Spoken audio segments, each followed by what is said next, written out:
वसई विरार शहर महानगर पालिका को आखिरकार नया महापौर और उपमहापौर मिल गया है।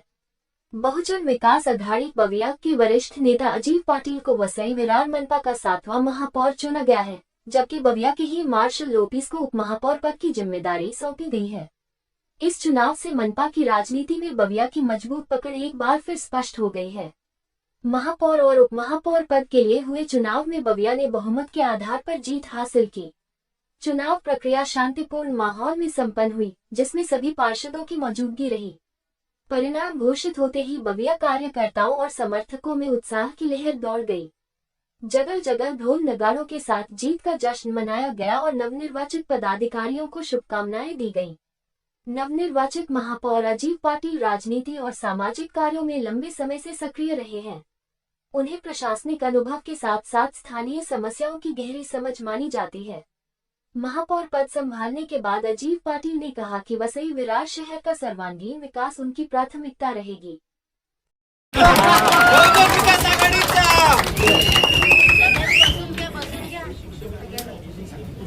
अजीत पाटिल बहुजन विकास आघाडीचे धडाडीचे कार्यकर्ते आणि मार्शल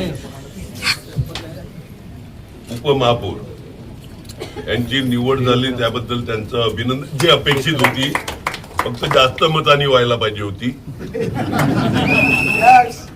जी अपेक्षित होती ती झाली। लोकशाहीमध्ये इलेक्शन लढणं सगळ्यांना अधिकार असतो, त्याप्रमाणे झाली इलेक्शन। किती लोक संपर्कात आहे तुमचे? आता लाईन लागलेली बघितली नाही का? आता लाईन लागलेली बघितली नाही का तुम्ही? लावू लाईन लावू। ऑपरेशन लोटस त्यांनी सांगितलेलं, ऑपरेशन चिट्टी काय ते कळेल। लाईन लावू, थांबा। बस बस आपण ते माहिती एक चांगला सण आहे।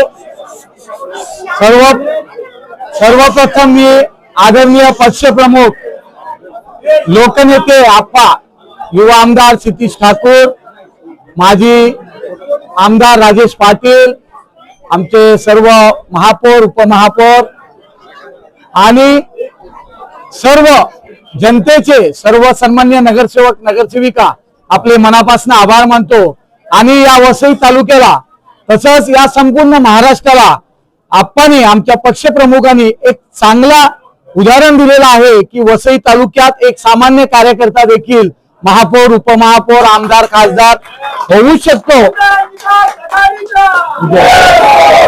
आणि हे नेते असे आहेत ज्या सर्व धर्मियांना एकत्र घेऊन चालत असतात आणि सर्व धर्मियांना प्रत्येक वेळेला ज्या ज्या वेळेला त्यांना पद द्यायची संधी येत असते त्यावेळेला पद बहाल करत असतात। मी मनापासून आमचे लोकनेते पक्षप्रमुख यांचे मनापासून आभार मानतो आणि सर्व जनतेला विनंती करतो की हे पद माझं नसून हे पद आपलं आहे। आपण दिलेल्या मताला कधी धक्का लावू देणार नाही आणि या वसईच्या उन्नतीसाठी प्रगतीसाठी या वसईच्या जनतेच्या हितासाठी सदैव काम करत राहील। आमचे लोकनेते नेहमी सांगतात की ज्या वेळेला फक्त इलेक्शन आहे तेव्हाच राजकारण करा आणि त्यानंतर 24 तास 365 दिवस फक्त आणि फक्त समाजसेवा आणि लोकात राहा।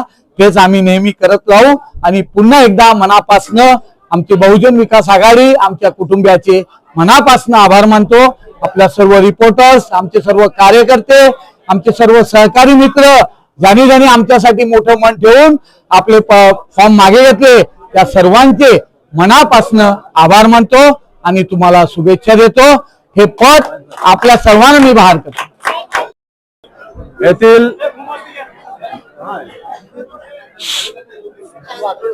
येथील जनतेचं लोकनेते हितेंद्र ठाकूर यांच्यावरील प्रेम हे या विजयाचं रहस्य आहे आणि त्यांनी गेली 35 वर्ष जे काही या तालुक्यासाठी आणि या जिल्ह्यासाठी योगदान दिलेलं आहे त्यामुळे हा विजय सोपा झालेला आहे।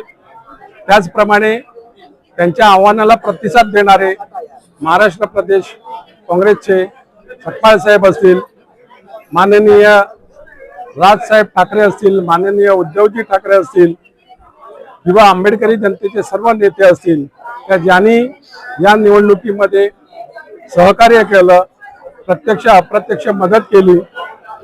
त्याचप्रमाणे स्वर्गीय अजितदादा यांनी विजयानंतर लोकनेते हितेंद्र ठाकूर यांना फोन करून आभार तर मानलेच होते, त्यांनी अभिनंदन देखील केलं होतं, परंतु कुठचाही निधी कमी पडणार नाही याची देखील ग्वाही दिलेली. त्याचप्रमाणे आपले दुसरे उपमुख्यमंत्री माननीय एकनाथजी शिंदे साहेब यांनी देखील अभिनंदन करताना लोकनेते हितेंद्र ठाकूर यांना सांगितलेलं का कुठचाही निधी तुम्हाला कमी पडणार नाही, सहकार्य लाभेल. त्याचप्रमाणे आपले मुख्यमंत्री माननीय फडणवीस साहेब यांनी देखील या तालुक्याच्या जिल्ह्याच्या विकासासाठी सहकार्य करण्याचा शब्द दिलेला आहे. आणि या सर्व राज्य सरकार आणि सर्व पक्षीय नेत्यांनी आपल्या या वसई तालुक्यावर कृपादृष्टी ठेवून लोकनेते हितेंद्र ठाकूर यांना शब्द दिलेला आहे. गेली 35 वर्ष त्यांचं असलेलं अन्य पक्षाशी सहकार्य आणि उदार मत कुठच्याही आमिषाला बळी न पडता सर्वांना, त्या सर्व पक्षीय लोकांना, सर्व सरकारांना ते आजपर्यंत मदत करत आलेली आहे. त्यामुळे त्याच 35 वर्षातलं हे फळ आहे का या आपल्याला वसईच्या विकासासाठी, पालघर जिल्ह्याच्या विकासासाठी सर्वांचं सहकार्य मिळणार आहे. आणि हेच लोकनेते हितेंद्र ठाकूर, युवा आमदार क्षितिज ठाकूर यांचं खरं म्हणजे ही मेहनत फळाला आलेली आहे.